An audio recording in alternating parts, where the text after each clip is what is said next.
Hi everyone, कैसे हैं आप सभी। आई होप आप सभी बहुत अच्छे होंगे और आप सभी की प्रिपरेशन बहुत अच्छे से हो रही होगी। आज हम आपके लिए लेकर आए हैं एंशियंट हिस्ट्री के महत्वपूर्ण एमसीक्यूज। अगर आप भी कंपटीशन एग्जाम की प्रिपरेशन कर रहे हैं तो ये लेक्चर आप सभी के लिए बहुत ज़्यादा ही इम्पोर्टेंट होने वाला है। इस लेक्चर को लास्ट तक ज़रूर देखिएगा, हर एमसीक्यू को याद करके जाइएगा और लेक्चर पसंद आए तो एक लाइक, शेयर और सब्सक्राइब ज़रूर करेगा। शुरू करते हैं। सबसे पहला क्वेश्चन है, उत्तर वैदिक काल में स्त्रियों की स्थिति में क्या परिवर्तन आया। अब उत्तर वैदिक काल का मतलब होता है लेटर वैदिक पीरियड में जो स्त्रियां थी उनकी स्थिति में क्या परिवर्तन आया था। ऑप्शन ए, सुधार हुआ था। ऑप्शन बी, गिरावट आई थी। ऑप्शन सी, कोई परिवर्तन नहीं हुआ। या ऑप्शन डी, अधिक स्वतंत्रता मिली। तो अब देखिए, उत्तर वैदिक काल में स्त्रियों की जो स्थिति थी उसमें काफी गिरावट आई थी, यानी उन्हें स्वतंत्रता नहीं दी जाती थी। इसीलिए ऑप्शन बी जो है यहाँ पर बिल्कुल सही होगा। तो उत्तर वैदिक काल में स्त्रियों की स्थिति में गिरावट आई थी और यही परिवर्तन था। दूसरा क्वेश्चन है, आश्रम व्यवस्था के 4 सोपान कौन से थे। आश्रम व्यवस्था के 4 सोपान कौन से थे। ऑप्शन ए, ब्रह्मचार्य, गृहस्थ, वानप्रस्थ या सन्यास। ऑप्शन बी, धर्म, अर्थ, काम या मोक्ष। ऑप्शन सी, ब्राह्मण, क्षत्रिय, वैश्य या शूद्र। या ऑप्शन डी, इनमें से कोई नहीं। तो आश्रम के 4 जो सोपान थे वो थे ब्रह्मचार्य, गृहस्थ, वानप्रस्थ और सन्यास। तो ऑप्शन ए यहाँ पर बिल्कुल ही सही होगा। तो आश्रम के 4 सोपान होते हैं। पहला ब्रह्मचार्य, दूसरा गृहस्थ जीवन, तीसरा वानप्रस्थ जीवन और चौथा सन्यास। नेक्स्ट क्वेश्चन है, अश्वमेध यज्ञ का संबंध किससे था। अश्वमेध यज्ञ का संबंध किससे था। ऑप्शन ए, राज्य अभिषेक। ऑप्शन बी, साम्राज्य विस्तार। ऑप्शन सी, संतान प्राप्ति। या ऑप्शन डी, रोगों से मुक्ति। तो अश्वमेध यज्ञ का संबंध राज्य विस्तार से था, यानी साम्राज्य विस्तार से। तो ऑप्शन बी जो है वो बिल्कुल सही होगा। साम्राज्य के विस्तार के लिए अश्वमेध यज्ञ किया जाता था। तैत्तिरीय ब्राह्मण किस वेद से संबंधित है। तैत्तिरीय ब्राह्मण किस वेद से संबंधित है। Option A, Rigveda. Option B, Samaveda. Option D, Yajurveda. या ऑप्शन डी, अथर्ववेद। तो तैत्तिरीय ब्राह्मण यजुर्वेद के संबंधित है। तो ऑप्शन सी यहाँ पर सही होगा। आगे चलते हैं, उत्तर वैदिक काल में जन से बड़ी इकाई क्या बनी। उत्तर वैदिक काल में जन जो एक इकाई होती थी उससे बड़ी इकाई क्या बनी थी लेटर वैदिक पीरियड में। ऑप्शन ए, ग्राम। ऑप्शन बी, विश्व। ऑप्शन सी, राष्ट्र। या ऑप्शन डी, जनपद। तो जन से बड़ी इकाई जनपद कहा जाता था, इसलिए ऑप्शन डी यहाँ पर सही होगा। तो जन से बड़ी जो इकाई है उसे जनपद कहा जाता था। न्याय दर्शन के प्रतिपादक कौन थे। न्याय दर्शन के प्रतिपादक कौन थे। Option A, Kapil. Option B, Patanjali. Option C, Gautam. Option D, Kanad. तो न्याय दर्शन के प्रतिपादक गौतम को माना जाता है। तो ऑप्शन सी यहाँ पर बिल्कुल सही होगा। न्याय दर्शन के प्रतिपादक गौतम थे। उत्तर वैदिक काल में कौन सा व्यवसाय एक विशिष्ट वर्ग के रूप में उभर कर आया। उत्तर वैदिक काल में कौन सा व्यवसाय एक विशिष्ट वर्ग के रूप में उभर के आया। ऑप्शन ए, कृषि। ऑप्शन बी, पशुपालन। ऑप्शन सी, शिल्पकारिता। ऑप्शन डी, व्यापार। तो उत्तर वैदिक काल में शिल्पकारिता यानी जो बढ़ई और धातु क्रमी का व्यवसाय जो था वो बहुत ही विशिष्ट वर्ग के रूप में उभर कर आया था। तो ऑप्शन सी यहाँ पर बिल्कुल सही होगा। आगे बढ़ते हैं। मीमांसा दर्शन के प्रतिपादक कौन थे? मीमांसा दर्शन के प्रतिपादक कौन थे? Option A Jaimini, option B Vyas, option C Badarayan, option D Gautam. तो जैमिनी जो थे वो मीमांसा दर्शन के प्रतिपादक थे, तो ऑप्शन ए बिल्कुल सही होगा।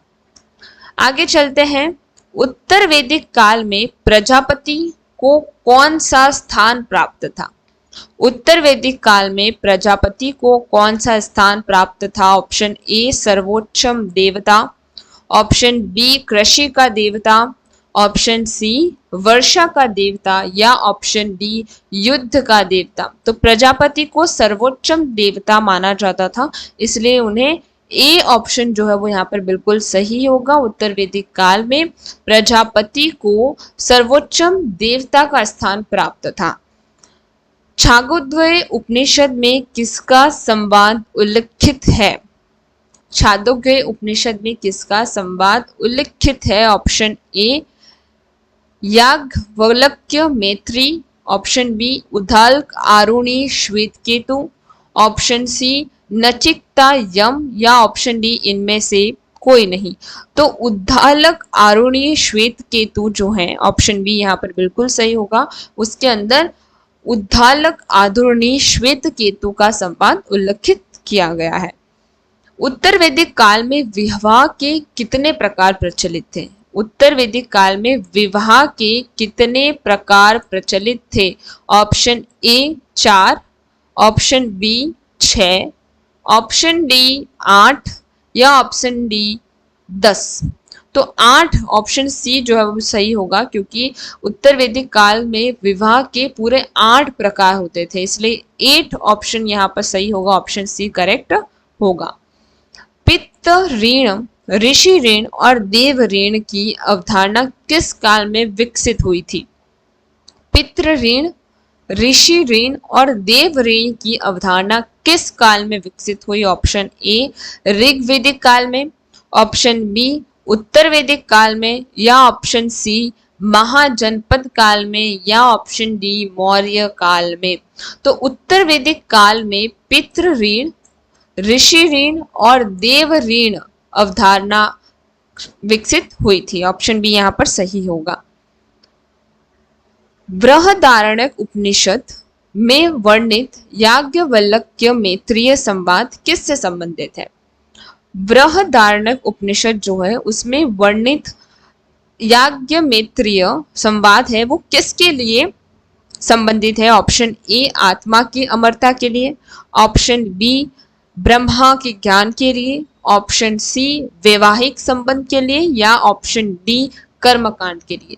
तो जो बृहदारण्यक उपनिषद है उसमें जो वर्णित याज्ञवल्क्य मैत्रेय संवाद है वो ब्रह्म ज्ञान के संबंधित है, तो ऑप्शन बी यहाँ पर बिल्कुल सही होगा। आगे चलते हैं। उत्तर वैदिक काल में संग्रहित्र का कार्य था। उत्तर वैदिक काल में संग्रहित्र का कार्य क्या था? ऑप्शन ए कोषाध्यक्ष, कोष अध्यक्ष, ऑप्शन बी सेनापति, ऑप्शन सी धार्मिक गुरु, या ऑप्शन डी रथकार। अब देखिए सेनापति तो होगा नहीं, धार्मिक गुरु भी नहीं होगा और रथकार भी नहीं होगा, तो संग्रहित्री का मतलब होता है कोष अध्यक्ष, तो ऑप्शन ए यहाँ पर सही होगा। किस वेद को ब्रह्मा देव भी कहा जाता है? किस वेद को ब्रह्मा वेद भी कहा जाता है? Option A Rigveda, option B Samaveda, option C Yajurveda, या ऑप्शन डी अथर्ववेद। तो अथर्ववेद को ब्रह्मा वेद भी कहा जाता है, ऑप्शन ए यहाँ पर, ऑप्शन डी यहाँ पर बिल्कुल सही होगा। उत्तर वैदिक काल में राजा का पद कैसा हो गया था? उत्तर वैदिक काल में जो राजा थे उनका पद कैसा हो गया था? ऑप्शन ए वंशानुगत, ऑप्शन बी निर्वाचित, ऑप्शन सी योग्यता आधारित, या ऑप्शन डी इनमें से कोई नहीं। तो जो उत्तर वैदिक काल है उसमें राजा का जो पद था वो वंशानुगत हो गया था, यानी राजा का बेटा राजा बनेगा, उसे कहते हैं वंशानुगत प्रणाली या फिर पद। तो ऑप्शन ए यहाँ पर सही होगा। अतिथि संस्कार का उल्लेख किस ग्रंथ में मिलता है? Option A Rigveda, option B Shatapath Brahmana, option सी मनुस्मृति या ऑप्शन डी अर्थवेद। तो शतपथ ब्राह्मण के अंदर हमें अतिथि सत्कार का उल्लेख मिलता है, ऑप्शन बी यहाँ पर सही होगा। उत्तर वैदिक काल में लोहे के लिए किस शब्द का प्रयोग होता था? ऑप्शन ए अयस, ऑप्शन बी शाम अयस, ऑप्शन सी कृष्ण अयस या ऑप्शन डी बी और सी दोनों।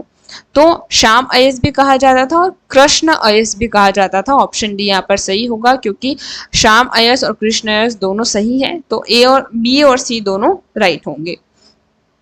आज के लेक्चर का लास्ट क्वेश्चन है, वेदांत किसे कहा जाता है? वेदांत किसे कहा जाता है? ऑप्शन ए वेदों का अंत, ऑप्शन बी उपनिषद, ऑप्शन सी ब्राह्मण ग्रंथ या ऑप्शन डी अर्णयक। तो जो वेदांत है उसे उपनिषद कहा जाता है, इसलिए ऑप्शन बी यहाँ पर बिल्कुल सही होगा। आज यही समाप्त करते हैं, कल फिर से आपके लिए नए एमसीक्यू क्वेश्चंस लेकर आएंगे और हर एमसीक्यू लेक्चर के लिए आपको सबसे पहले हमारे चैनल को तो सब्सक्राइब करना पड़ेगा, साथ ही में अपने दोस्तों को शेयर करिए, ज़रूर करिएगा, क्योंकि अगर वो भी कंपटीशन एग्जाम की प्रिपरेशन कर रहे हैं तो मेरे ख्याल से उन्हें भी मदद हो जाएगी। तो प्लीज़ अभी शेयर कर लीजिए, साथ ही में एक लाइक शेयर कमेंट ज़रूर करिएगा। धन्यवाद।